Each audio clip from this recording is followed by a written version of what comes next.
vantagens, atendendo à ordenação que utilizei na afirmação anterior.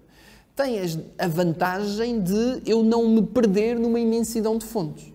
Isto é, quem quiser fazer a história do direito no século XXI, no ano de 2016, da década, nos anos que vão, de 2010 a 2016, vai enfrentar uma imensidão de fontes dificilmente superável. Será difícil uma pessoa não se perder. Aqueles que estão a escrever os relatórios por aí fora já percebem como as bibliografias são inesgotáveis.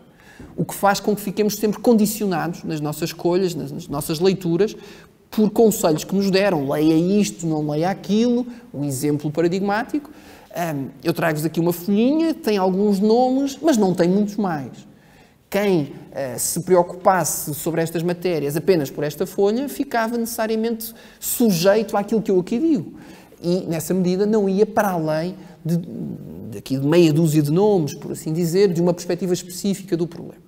A falta ou a escassez de fontes permitirá, pelo menos, um tratamento mais exaustivo das fontes disponíveis. Seja como for, reparem, dizia eu então, a história do direito português, feita por alguém que entendesse que o conceito de direito que está a historiar se limita ou se identifica com a noção de lei, fará apenas uma história das leis produzidas em Portugal. Notem, no entanto, que para o fazer, questões de método, isto que estou agora a dizer para leis, valerá para costumes, valerá para, imaginem alguém que identifica o direito com as decisões dos tribunais, por aí fora, dos tribunais superiores, se quiserem, ou com as opiniões dos jurisprudentes, entendendo agora por jurisprudentes, os juristas, os professores de direito, enfim, por aí fora, vai identificar apenas, no passado, estes modos constituintes da experiência jurídica.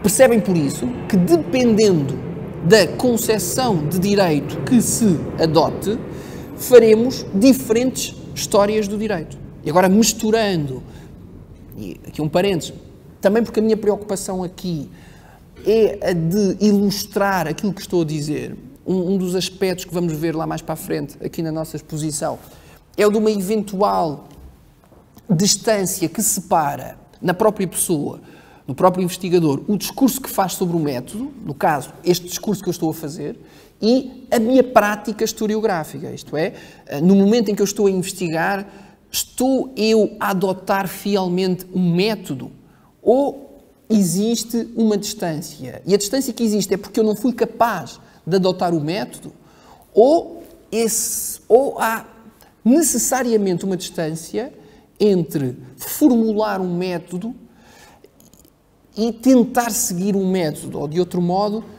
será que a prática historiográfica, isto é também já aqui uma ponte com a segunda parte da apresentação, relativa ao problema historiográfico, que é o problema hermenêutico, será que os exercícios analítico-hermenêuticos são exercícios totalmente controláveis pelo seu protagonista e, nessa medida, são exercícios que podem ser feitos seguindo um método ou, diversamente, a atividade hermenêutica não é uma atividade controlável.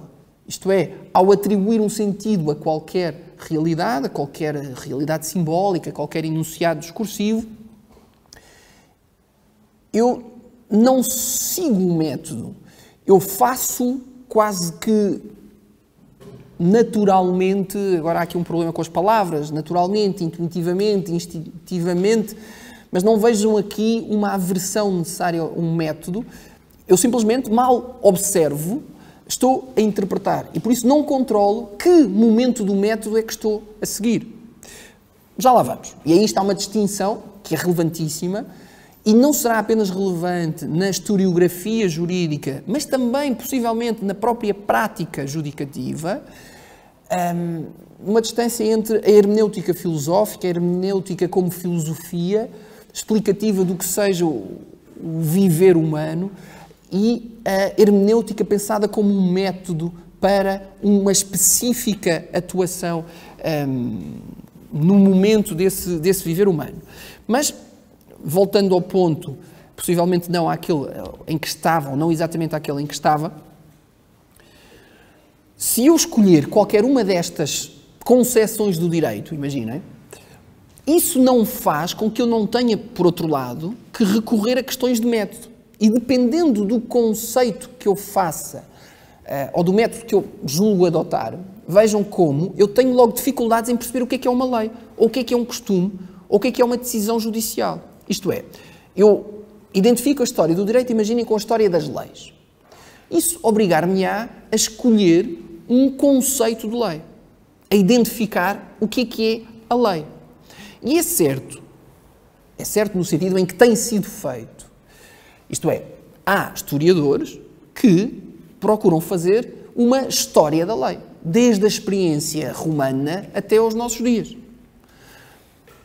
Mas o ponto é este: será que a lei, aquilo a que chamamos de lei na experiência republicana romana, as deliberações das assembleias de cidadãos, as votações feitas sobre propostas de magistrados, podem ser identificadas com as leis atuais feitas na Assembleia da República, ou com decretos-lei do Governo, ou com outras medidas específicas de uma ou de outra experiência jurídico-política?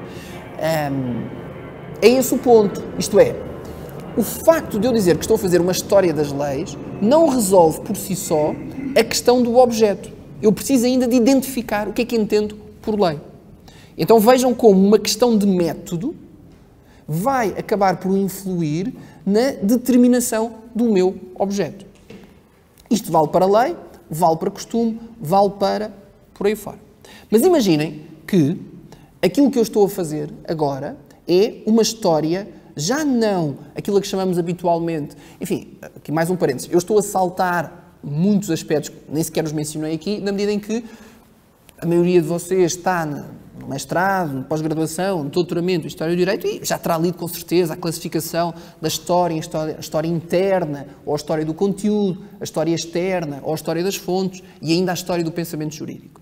Mas imaginem que alguém quer fazer uma história sobre o casamento, ou uma história sobre a responsabilidade civil, uma história sobre penas. Há uma questão prévia que é a do próprio conceito de pena, do próprio conceito de crime, do conceito de propriedade. O domínio que estudamos nas fontes romanas, tal qual estas chegaram até aos nossos dias, corresponde à propriedade. As ações possessórias, os interdicta possessórios da experiência romana republicana, correspondem às ações possessórias dos nossos dias. O casamento, a família, por aí fora. Ou seja, talvez, enfim, isto é dito como provocação também, talvez não seja possível dissociar o objeto do método. Seja como for, porque aqui, para fazer aqui algumas referências específicas a estes pontos, a identificação de factos jurídicos que sejam relevantes no passado implica uma concepção, ou de feitos. Agora, reparem, eu estou a dizer facto jurídico, não confundir com a noção de facto jurídico que estudamos a teoria geral do direito civil, ou factos normativos, a introdução ao direito constitucional. Mas são os factos relativos ao direito. Isso implica, então, a adoção de uma noção de direito. Imaginem que entendemos, como habitualmente nas aulas de introdução, na maior parte das disciplinas do curso, na maior parte, possivelmente, das faculdades, encontramos esta afirmação: o direito é um conjunto de normas sobre a vida social que se afasta da religião ou da moral, enfim, como se quiser chamar. As definições depois podem ser trabalhadas de múltiplas formas, sendo que haverá aí um critério formal ou um critério material para identificar quais são as normas que integram esse sistema jurídico. Aquilo que podemos chamar um critério de pertença. Porque é que a norma A integra ou não integra o sistema jurídico? Numa concepção formal, interessará apenas e só o modo como esse enunciado normativo, ou enunciado normativo que, uma vez interpretado, permite afirmar a existência de uma norma se esta estiver de acordo com outras que estabeleçam o critério. Essa ideia, dizia eu, pode ser mais ou menos formal, dois polos, podemos ver uma concepção formal, o que interessa é o modo como o critério foi feito, ou um critério material, tem de corresponder a um específico teor, conteúdo. E aí recordam-se da importância contemporânea das ideias de justiça, ou da ideia de um direito social, ou a ideia de direitos fundamentais, direitos humanos, a ideia da dignidade da pessoa humana. Enfim, tudo isto serve aqui de critério material. Então, em suma, dependendo da noção que se tenha de direito, serão feitas estas ou aquelas escolhas no que sejam os factos relativos ao direito.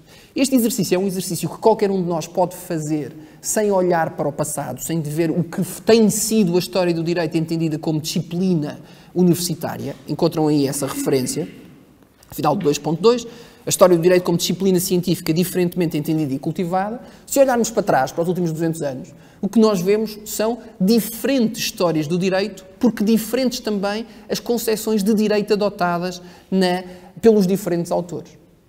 E nós vamos ver, enfim, tendencialmente, também com outros propósitos, ou se quiserem, com propósitos que não são desinteressados de arrumação de teorias, nós podemos ver, na passagem do século XIX para o século XX, de algum modo, enfim, também a superação, mas ao lado de uma concepção normativista do direito, o surgimento de uma concepção que podemos chamar prudencialista. E podemos associar também esta concepção prudencialista à ideia de experiência jurídica, um termo especialmente relevante, pensado por Capograssi no primeiro quartel de 900, na cultura jurídica italiana, e que depois vai dar lugar, na primeira metade de 900, e que vai dar lugar a toda uma teoria sobre a experiência jurídica, para dizer que a história do direito não é a história das leis, não é a história das instituições que produzem leis, não é a história das decisões, é uma história que engloba todos estes aspectos. Ou seja, não interessa muito fazer a história do direito, interessa fazer a história da experiência jurídica, de tudo o que é relevante para a construção das decisões, ou de outro modo, para a ordenação tida por jurídica da convivência humana. Então não interessam já apenas as normas, tal qual as vemos em leis, na legislação, em costumes, mas interessa sobretudo o modo como os conflitos são resolvidos, resolução essa tida por jurídica. É, de algum modo, também a passagem, a transformação de um discurso centrado nos livros, nos textos formais, oficiais, para o direito em ação. Uma transformação ou uma tendência que vemos a ser protagonizada de diversos modos, por diferentes autores em diferentes espaços. Mas encontramos-la no realismo jurídico escandinavo, no realismo norte-americano, na cultura jurídica italiana, encontramos muito na cultura jurídica italiana, na transformação da escola, ou se quiserem, na derrocada das construções teóricas, ou ainda dos fundamentos teóricos da escola da exegese, do que sobrou dessa escola no final do século XIX e depois no início do século XX na cultura jurídica francesa. Encontramos-la também entre nós,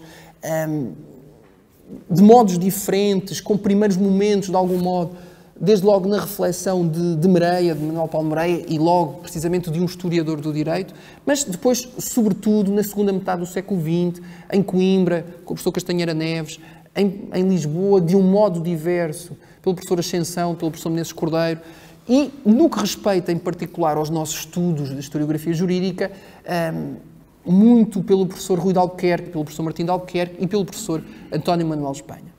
A história do direito não é identificada com a história das normas existentes, é antes identificada com a história da experiência jurídica, a história do modo como os litígios são resolvidos, com tudo aquilo que é relevante para a construção dessas soluções.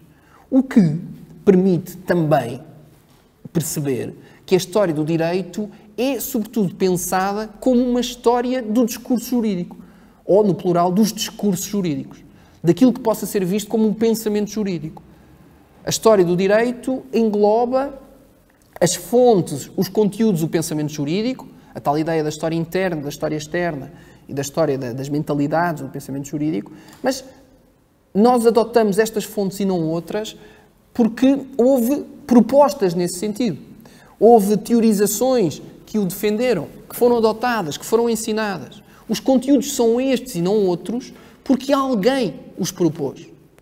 Mesmo que, e notem que eu aí também chamava a vossa atenção, do ponto 2.2.3, para uma distinção, de um lado, as concepções normativistas, aí incluindo tanto os chamados juspositivismos como os jusnaturalismos, na medida em que tanto uma como outra destas construções, sobretudo se radicarmos no século XVII, no século XVIII, para as construções jusnaturalistas, as chamadas escolas jusracionalistas do direito natural, e no século XIX, para as construções positivistas, tanto naquilo que se chama habitualmente um positivismo conceptual, como um positivismo legalista, têm algo em comum, a convicção de que aquilo que o jurista faz é conhecer conteúdos que o transcendem, que estão para além de si, que existem independentemente da atuação cognitiva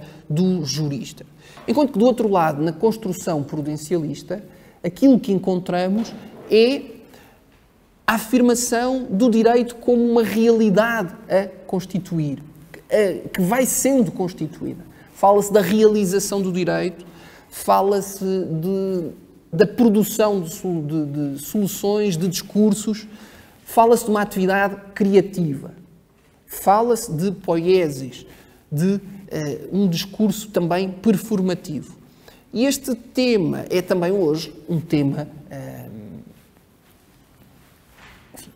a que é difícil renunciar. E aí encontram muitas vezes referido a propósito da relação, ou a propósito do binómio direito e literatura. Aqui o ponto essencial não é o direito na literatura, nem é o direito na literatura, mas é o direito como literatura, mas aí é a ideia de o direito como um discurso narrativo, um discurso performativo, um discurso através do qual se produz algo de diverso do que existia anteriormente. E hoje fala-se até de outros domínios e associa-se o direito a artes performativas, não apenas à literatura. Sendo certo também que a literatura talvez não tenha muito de performativo. Adiante. Ora, podemos então, eu julgo que podemos, naturalmente, outras pessoas terão outras leituras. Podemos então falar desta primazia, já para saltar para o ponto 2.2.4, tendo da hora também, podemos falar de uma primazia da noção de discurso ou pensamento jurídico face à noção de direito. Do direito coisa a conhecer, a interpretar, passamos para o direito como atividade a realizar. É este aqui o ponto. Se isto é assim, a ser assim, então, e antes de concluir, notem, uma vez mais, que para tudo isto que tenho dito, as reflexões filosóficas, metodológicas, enfim, todas essas preocupações sobre o sentido e os limites do que estamos a dizer, do que estamos a fazer, são importantes também para toda esta definição, toda esta nova forma de olhar.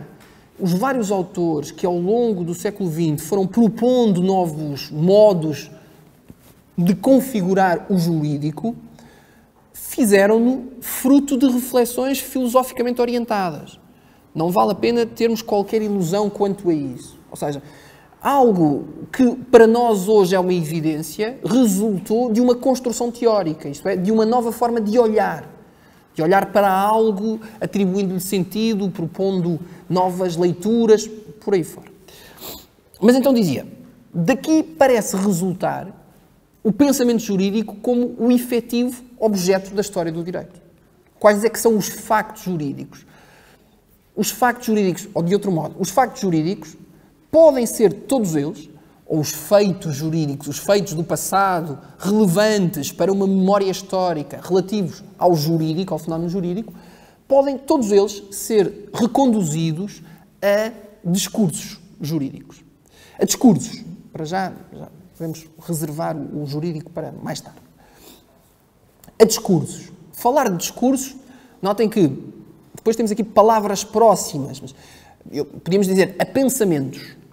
Pensamentos versus discursos. E quase que podíamos dizer que o pensamento é algo de interior ao sujeito e o discurso é algo que é exterior, resultado de um pensamento, mas que se projeta-se através do som, da fala, pode ser reconduzido a escrito, aqui está a ser gravado, enfim, tudo isso. Podemos fazer essa diferenciação, há quem o faça, talvez seja relevante, talvez não, tudo isto levanta problemas. Isto é, desde logo, o que é isso do pensamento? O que é que fazemos quando estamos a pensar? Será até que podemos responder, isto é, qualquer resposta a esta pergunta, como a qualquer outra, será feita através de um discurso, de enunciados linguísticos, e a questão é de saber se, através da linguagem, somos capazes de descrever o que fazemos quando pensamos, ou quando dizemos estar a pensar. Depois há ainda essa questão, como é que foi sendo configurado o pensamento?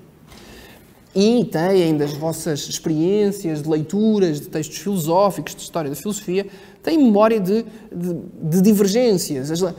As ideias existem, estão para além de nós, existe um mundo das ideias. As palavras que utilizamos resultam de uma imagem fonética, de uma imagem que temos na nossa mente, de algo que está fora da nossa mente. Enfim, essas questões que parecem mais ou menos esotéricas e que abandonamos no dia-a-dia, estão inevitavelmente aqui presentes, como talvez estejam inevitavelmente presentes em qualquer momento da nossa existência. Quando referimos esta ou aquela palavra, ao referirmos esta ou aquela palavra, o que é que estamos a fazer, o que é tudo isto. Seja como for, talvez seja possível, para fazer de algum modo, para fechar aqui este círculo, ou esta ligação, factos, como sabem, vem de feitos, de algo que é produzido, de algo que aconteceu, e para nós, o que nos interessa é o pensamento enquanto algo que existiu, algo que ocorreu e algo que foi, de algum modo, registado. Então, o que nos interessa é a ideia de um discurso. Uma vez mais, estamos presos às fontes. O nosso objeto são as fontes, são textos. Textos ou referências, podemos... Parênteses. É evidente que elementos arqueológicos podem ser importantes. E por aí fora. As questões geográficas, adiante. Mas, sem os textos, torna-se difícil proceder ao tal exercício interpretativo. E também por este outro aspecto, que é o da... e portanto, para concluir, podemos falar de pensamentos, discursos, práticas discursivas. Isto é, o que nós estudamos são ações. Aquilo que nos permite construir o discurso historiográfico são ações humanas, específicas ações humanas. Ações humanas relativas ao direito, sobre as quais possamos falar de juridicidade. Vamos manter a palavra jurídico, direito, juridicidade aqui afastada por enquanto. Mas práticas discursivas. E isso permite-nos também chamar ou aproveitar e de alguma forma contribuir também para, mas dizia eu, aproveitar a discussão que foi sendo feita ao longo, sobretudo da segunda metade do século XX. Uma nova discussão não significa que antes não tivesse sido feita, bem pelo contrário, ela está presente desde o início na filosofia grega, mas é a da filosofia da ação. O que é uma ação? E conhece, enfim, toda a gente conhece o nome de Collingwood e na ideia de história, de perceber o que é o facto histórico. É